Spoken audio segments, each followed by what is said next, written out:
Subtle signs you are elevating part 2. Welcome to my car talk. Yo, Feliz. How are you guys? We're gonna go straight to it. The first sign is that you are holding yourself accountable. Yes. Before, you weren't holding yourself accountable. You were making excuses. You were lying to yourself. You were running away from your own responsibility and collecting those negative dopamine hits from running away, because that releases a toxic in your brain. Now holding yourself accountable and running away.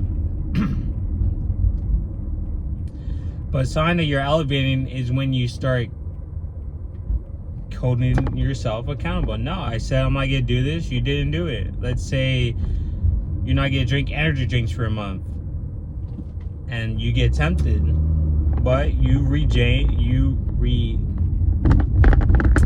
yourself and say no. You say no. And a good solution to holding yourself accountable in temptation is to simply turn around, just walk away. Don't even think. Just blank out your mind. No negotiation. No nothing. Just turn around, walk away. But that's very important, because holding yourself accountable is not just a mental thing, it's a spiritual thing. You told yourself you're going to go to church every Sunday, and you do it. Or you go to church on Saturday just to get that spiritual energy, just to get that word in, and you do it.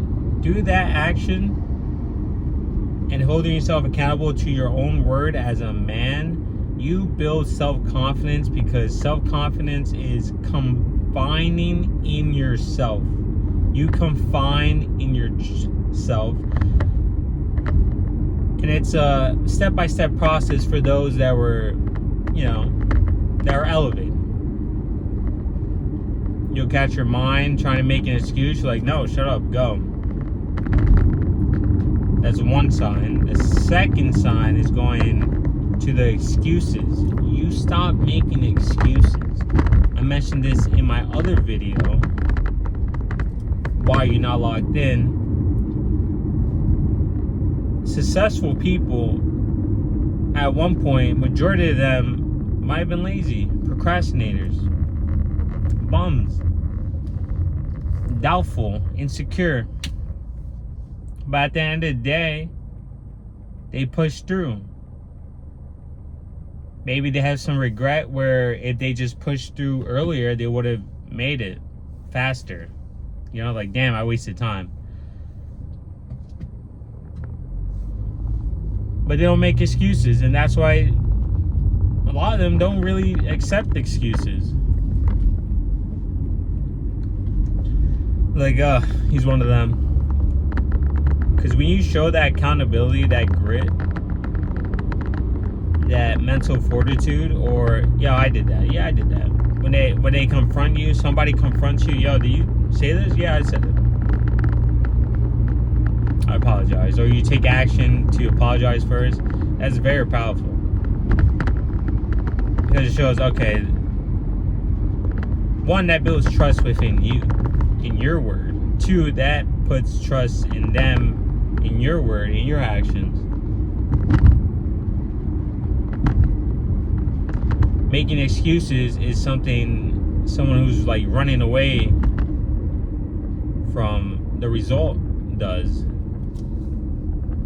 or not holding yourself accountable, which is why it's a cascading effect.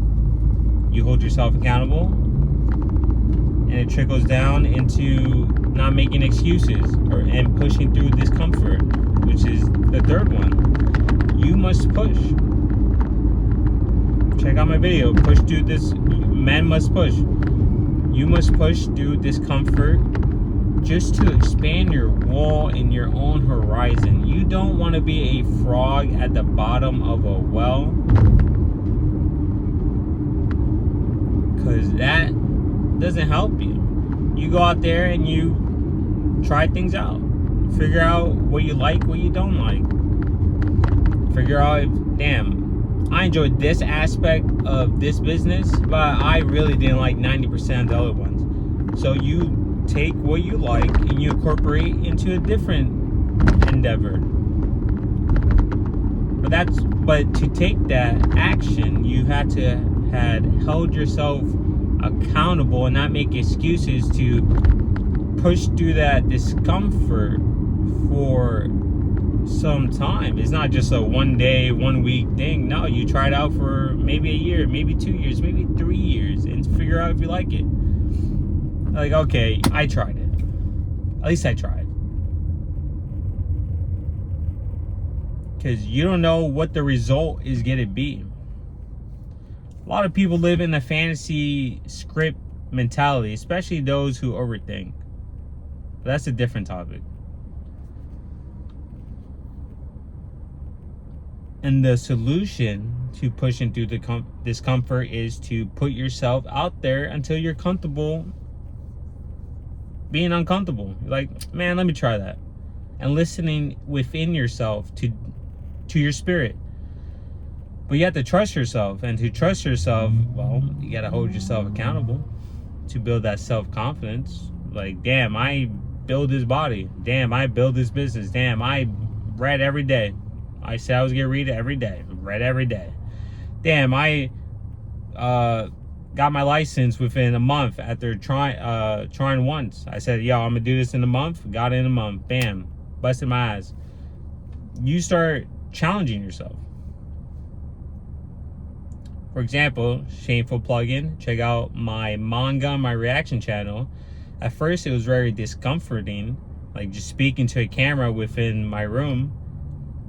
But now it's like, whatever. I just pop out the video and talk. Yeah, sometimes, I'm not gonna lie, sometimes I'm like, all right, let me do it at a certain time. But majority of the time, no. Because I'm also still learning. You're still learning. We're all progressing to be better.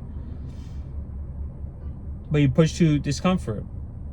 Like my manga channel, I posted on my TikTok, where my family's there. People I know there. Post thirst traps. First off, check that out. It's in the description at Yo Feliz Manga, and then the reactions at Yo Feliz React. But I post it and everybody sees it. Nobody like, guess what? You're still here. I'm still here. I'm still alive. So there's no more excuses. I held myself accountable and I pushed through my discomfort to expand my own horizon for my legacy, my life. You do the same for your life and your legacy. So go through it. Stop crying. Go hit the gym and go level up.